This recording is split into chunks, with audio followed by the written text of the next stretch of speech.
Yo, welcome back for another Black Narrative. This is BlackIce, And Equis. and the name of this show is the show Black as Fuck, LowKey White Acceptance. It's gonna be a fun one. It's And, gonna be a fun one. Yeah, and I was originally about to do a show about BlackAF, and I just passed on it. But since it just recently got renewed for Netflix for season 2, I figured we can do the show for real. And I don't know if it got renewed because the show is really that good, or Which is not. right, or because maybe because of the climate we're living in. I guess Netflix want to catch that heat for canceling a black show right now. No, I guess one of their only positive black shows. I mean, positive. You know what I mean? Yeah, I don't know. I don't know. I want to call it positive. To be honest. Yeah. I guess I don't know where to begin with this, man. But I know, me personally, I did watch it. I only watched like 3 episodes. I watched the first 2 episodes, and I skipped to episode 7 that everybody was like just gassing about. So there was episode 7.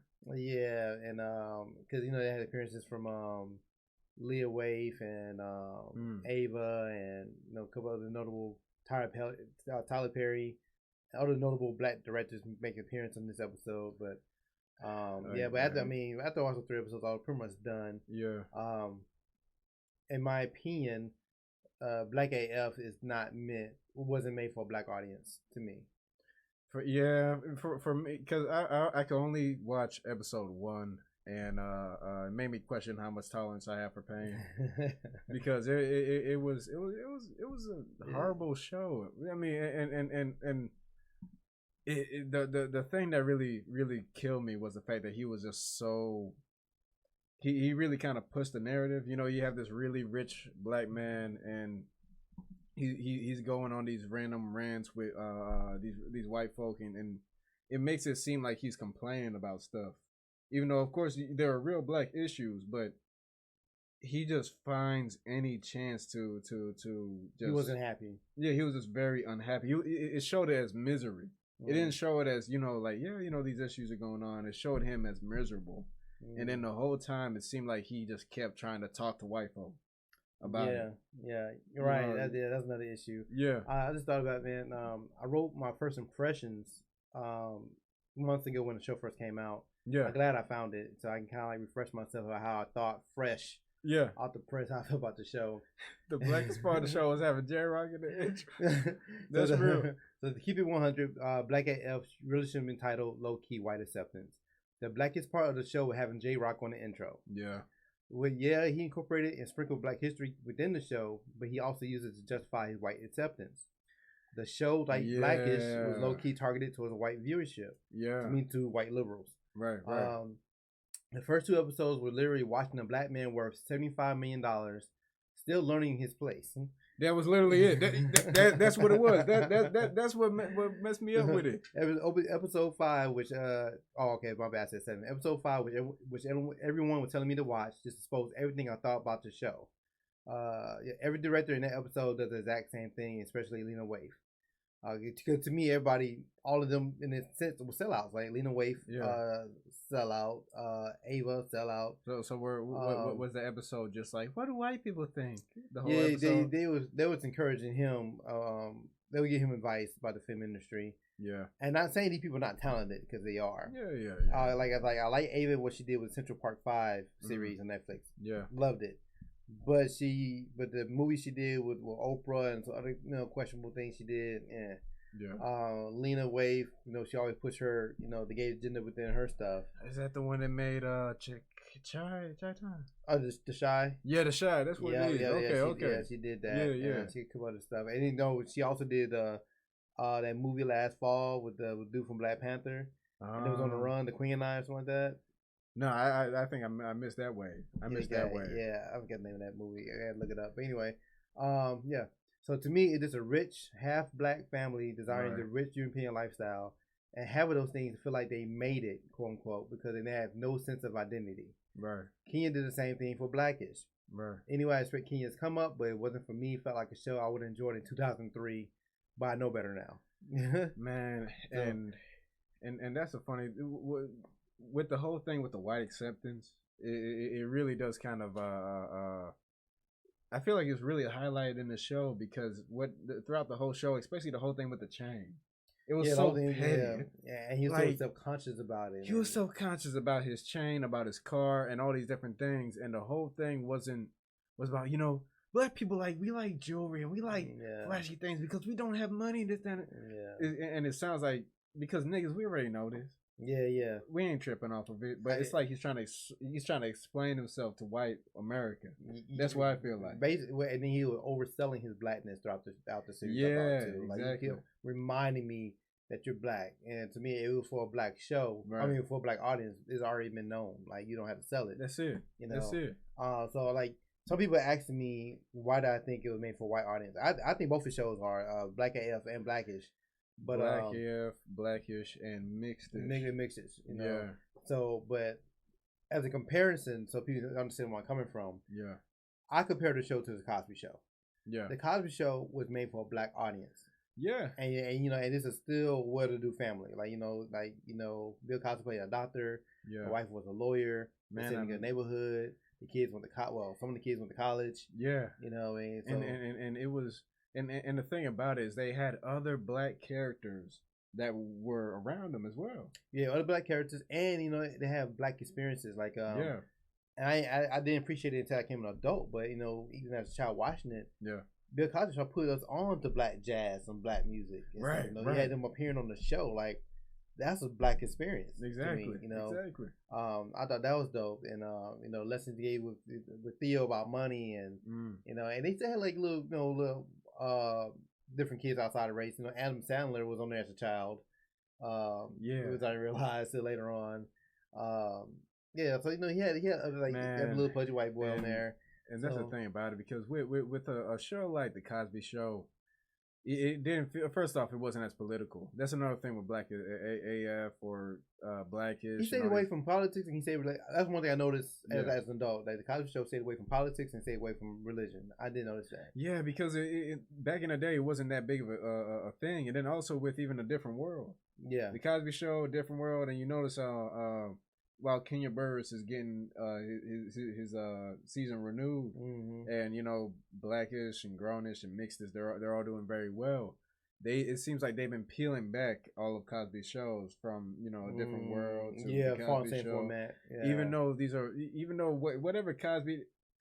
That's a whole different thing, but with A Different World, with the Cosby Show, these are very good, positive shows for young black people. But we know I peep game though. Cause remember for what's the daughter name went to school? On Grownish. No, Zoe. Zoe's the name, right? Yeah. Okay. And remember, I remember the season of Blackish when she had to make a decision what school she wanted to go to. Yeah. And you know, and her dad took her. I don't know if you saw the episode or not. Oh yeah. He wanted her to go to HBCU. Yeah, to Howard. You know, and did this whole tour thing and everything else.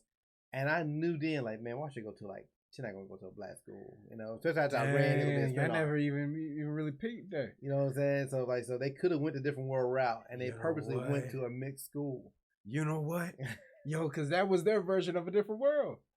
But instead of going to a black school, she goes to the mixed race school. Yeah. Wow. Dang, I never really noticed that. Yeah. You know, so just show you the agenda and everything they were doing. And because really, you know, Blackish was straight, but I saw the agenda. Because BlackAF is exactly as Blackish. You know, with this, you know, with the mixed wife. And you know, granted, it's part of his real life. You know, that's a real life thing. But he has an infatuation with, I guess, mixed women and light skinned women overall. Yeah, you know. And then it's called spade a spade. And I didn't like the fact how all the males seemed dumbed down. Very emasculated. And that's the thing about it, because even in Blackish, because I've been keeping up with it, just something to look at, and it's one of those things where I've noticed more and more. It seems like the father is being written as just kind of, I don't want to say castrated, but kind of just dopey. He's more dopey. He's dopey. Less than his wife. He also self-conscious. Very self-conscious. You know, he's very self-conscious as well. And it was one of those things where the wife seems to really wear the pants in the family. You're still handling things. Yeah, and I remember even one episode that really kind of drove it home for me was, and I told you about this before, but you know, for the viewers, it was an episode where his wife joined the board of doctors, whatever they call it, the medical board, and she was going to a gala. And so Dre, he works as on a marketing firm, and he goes to the gala, and he thinks that they're gonna care about him for some reason, and the whole time his wife is getting all the attention, and he's very self conscious about it, and he goes over to he storms off like a child, like a toddler. He storms off, and he goes in line, and in the line is a black guy behind him. And the black guy's like, "Oh yeah, your wife here at the gala?" He's like, "Yeah." He was like, "Yeah, man, I'm on purse duty." And he holds up the purse, and Dre catches a fit. He goes home, and his mom talks to him like, "Oh, maybe this is just it's your wife's time to shine, and just stand a third." And he's like, yeah, he feels better, and he goes back to his wife. And he tells her how he felt. He was like, I felt just really inadequate. I felt because you were doing better that you wouldn't need me anymore. And she looks him dead in the eye, and she says, "I don't need you." She says, "I don't need you." I want to know who wrote that episode, man. Oh, bro, I really want to know, because it falls into the whole trope that black men don't support their women too. Or, yeah. Like it plays right into because it makes us just look so petty. Yeah, it makes us look really petty. And then she said, "I don't need you. I want you." So basically, she wants him around to support her while she's doing her thing. And he was like, and he felt good about that. And so he was like, "You know what, baby?" And mind you, she had this little purse. She was carrying around, no problem. She was fine. He was like, "You know what, baby? Let me hold your purse for you." And he goes and he holds her purse. And him and the other nigga are standing in line proud with their purses, with their wives' purses. And it was just one of those things where, and there was nothing wrong with a woman, especially a black woman, going and doing her thing. There's nothing wrong with that. But the problem in the show wasn't the fact that they're propping up Bo. It was the fact that they're putting down. Yeah, they emasculated him. Yeah, exactly, and made him just look like a toddler. And you get a lot of complaints from especially feminist black women about how black men are this, that, and the third, how we're selfish, and this feeds into it might it's subconscious, conscious. It's all in your head.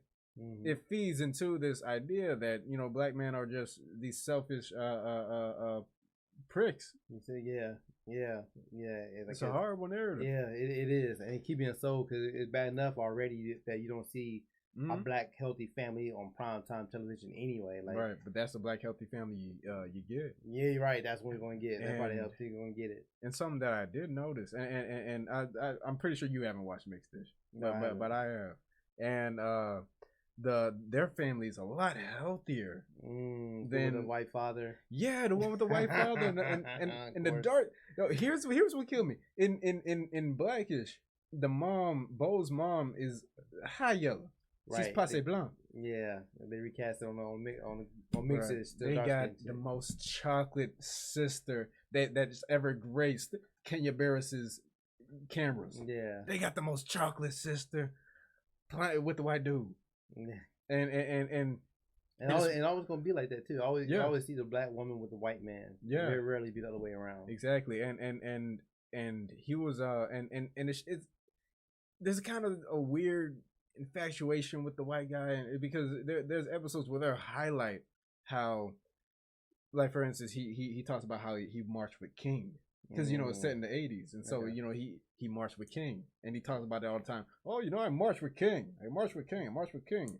And then and there was one episode where it was highlighting how he'll go out of his way to tell people about how he has a black wife. Like, oh, that's my wife over there, the black lady. Yeah, that's my wife. And it's just it's very weird. It's a weird dynamic, man. Yeah. And there's agenda in everything. Exactly. They're all pushing these agendas, and we don't see it. Right. We think it's just entertainment, but everything's calculated. And for you guys that believe that and I don't know what's on Kenya Barris's mind. I don't know the man. I don't know the man. But from what I see, because certain people might get upset because we're tearing down another black man or this, that, and the third. But it's one of those things where even if you look at his casting, because I'm not proud to admit, but sometimes I need to numb my mind. And his shows have just been consistent. They've been there. So I've watched BlackIsh. I watched Mixedish. I watched Grownish, and I've watched that one episode of Black as Fuck. I'm never doing that again. Yeah. But it was one of those things where I noticed, and many people notice, he doesn't cast any dark skinned women in any of his shows. He doesn't do it in not in BlackIsh, not in Grownish, not in Mixed, definitely not in Mixed. Yeah. Mixed, apart from the wife. You know, the one time he does catch a dark skinned sister. And it's interesting because in the show Grownish, there was one episode where it was you know the well, there's a tall dude, a tall nigga with a rat tail in the back of his head, and I can't remember the dude's name, but he's very pro black in the show. Like he's casted as just like very rah pro black, and they were clowning him because they're like, you know, it seems like you really have a type. And he was like, what are you talking about? And they went through his Instagram and looked at all the past women he's been with, and they were all light skinned. They all look like the same woman. They were all light skinned, frizzy hair, all that. And so in this and so he goes to a party and he meets this African chick, dark skin, you know, everything. And he brings her over to the friends like, hey, look who I met. Oh, she's amazing. And he was just trying to show out that you know, hey, this is a dark skinned chick. But since then, I feel like that's the only dark skinned chick. It's almost like a white person, like, hey, I'm not racist. I have a black friend right here. You know, right? Exactly. Like same type of narrative. It feels like. Yeah, man, and I don't know, man. I'm wondering. Yeah, I mean, I really feel like all his shows are geared to white liberals. I mean, because when I think of black shows, they love it. Yeah. Yeah, I think of black show. I think of Cosby Show, Fresh Prince, Martin. Right. Everybody Hates Chris, Bernie Mac Show. Man, like, those are black shows meant for black people that showcase a black experience and don't have a political agenda behind them. They don't push politics, and that's the thing. Can we have a black show that talks about black issues but doesn't push politics? Yeah, left, right. But yeah, think about who financing these shows. Oh yeah, we know. You know, yeah. So it's a whole different agenda. Even the Cosby Show, it had a little agenda sprinkle here and there because you look at, of course, you see a Jewish writer in there. And I remember even in a different world, they had that one really pro black chick. You remember that dark chick? And you remember I forgot, but Cree Summer. I'm just saying, Cree Summer had a white cousin and a pro black chick, guy with the white guy. Cree didn't stay on that show that long. Either. She did. Yeah, I don't think she did. But I remember because it was one of the things where the white guy had liked this really pro black chick. And they're like, what? You're not gonna get with him because he's white? No, I take it back. It wasn't it wasn't Creed. No, it was Lisa. I think Lisa Bonet. Yeah, she got her and Cosby fell out. Yeah, but no, they had the white chick that was on the show. Oh, I forgot, man. Oh yeah. And fast forward, that's Aunt May in Spider-Man: Homecoming. Oh snap! Okay. Yeah, she wasn't on for that long. Yeah. Man, she was flying back there on a different world. I give her that. But you look at Spider-Man: Homecoming, and you look at her photos from like a different world. Yeah, same chick, man. And I got her name. I like the fact that Cosby was able to work around that whole thing with Lisa Bonet leaving the show. Yeah, like he really worked, man. And that's the thing, he worked that show so well. Yeah, and I just don't see it in Black as Fuck. I don't see BlackIsh. It's the best we got so far. It's the best we got, which is sad because that's really a very low standard. It is a very low standard. But going back to Lisa Bonet, but I think her and Bill Cosby fell out because she posed nude in the movie, and that's why they fell out. Oh wow. Yeah. Like I guess I don't know if they had a morality clause signed to that show, or that was just his personal preference. But I think it was an independent film. But she did a nude scene. Yeah. And they fell out from there. Lisa Bonet, I work hard. And she wasn't the only one. I found that I only seen Martin and Cole. Cole was on the Cosby Show. Yeah. And he was supposed to been he was Theo's friend. Yeah. And he didn't want to cut his hair.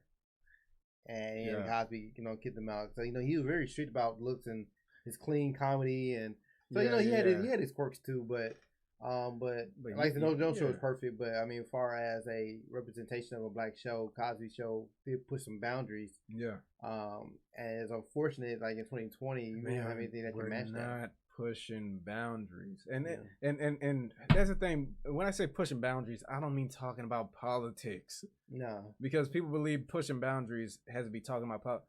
Can we make a black show that all black people can enjoy, whether you're a conservative or you're liberal or you're libertarian? Can we make a black show that just all of us can enjoy? Yeah, as black people. We already know how Hollywood operates. Yeah, it's divisive. Yeah, and then Disney owns ABC and exactly. Then everything be extra sexualized these days. You look at teenage shows back in the 90s. Yeah, how they dress, how they acted compared to teenagers in like back in the 90s, they actually looked like teenagers. Teenagers, right? You know what I'm saying? So now, it's like night and day, and it's unfortunate, but this to bring back home, man. It's like we did not like black as fuck. To me, it wasn't black as fuck at all. To me, I didn't see anything pro-black about that show, man. To me, it was just a rich black family that wanted to live like white people. And it's interesting because he always makes these callbacks to slavery. Even in BlackIce, he makes a lot of callbacks to slavery.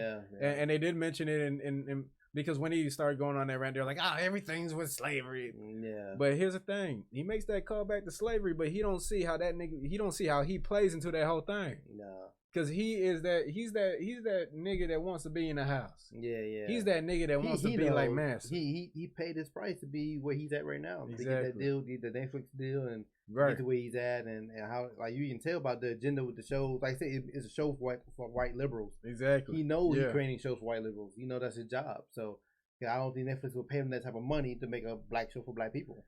They wouldn't. I mean, you already see you see Netflix's track record when it comes to Dear White People, which I've seen. I could not do the third season. That's a whole separate issue. Yeah, but man, that's our take on BlackAF. We just want to discuss it because they got renewed for another season whenever that comes out. But unfortunately. But like, subscribe, hit the notification bell, leave a comment, let you know your thoughts. Did you like BlackAF? And if you liked it or didn't like it, let us know. Yeah. Share your opinions, positive, negative. Share your opinions. And we love the discussions. We're very active. So yes. But thank you for watching. Shalom. Shalom.